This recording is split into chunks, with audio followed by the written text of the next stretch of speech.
Alright guys, you're kind of in the recreation room here. Going back towards that bedroom, as you can see, it's wet under this piece of furniture right here, so get that moved out and blocked. The carpet's wet. I think we can dry it all in place. I don't even think you need to float it. I think you just get one, maybe 7,000 over in this corner and get some adequate airflow on these walls. Do not pull trim over here. It's the entire hall and the short wall going to the utility there, and then going into the bathroom here. The only piece of trim I want you to pull is on this exterior wall. Just pull that one little piece of trim, ventilate it. The rest of this is wet. Get some airflow to it, including this cabinet. Don't pull a toe kit. Give you some instructions on that.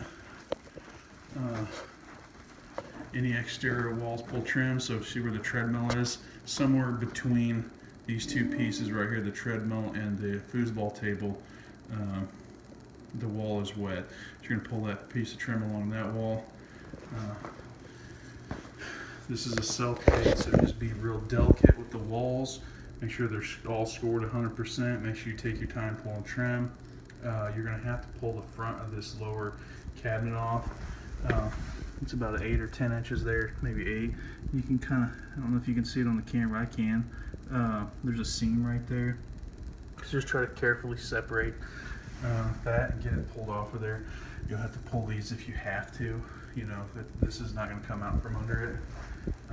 Trim, again, exterior wall, back behind the basketball thing here, going all the way down this wall. I want you to carefully evaluate this wall. I mean, I think that if we can avoid pulling that, I'm getting very low readings under that mirror. So let's just maybe get get some extra air movement in here. Make sure the dehumidifier is kind of exhausted into the 3 air movers along this wall.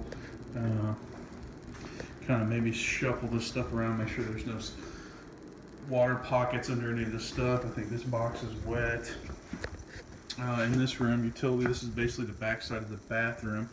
You're going to make sure you just go through and block these totes, get some equipment placed. Underneath here you can see this orange towel. Well, along this you'll see the plumbing. This is the back side of that cabinet in the bathroom that I just showed you.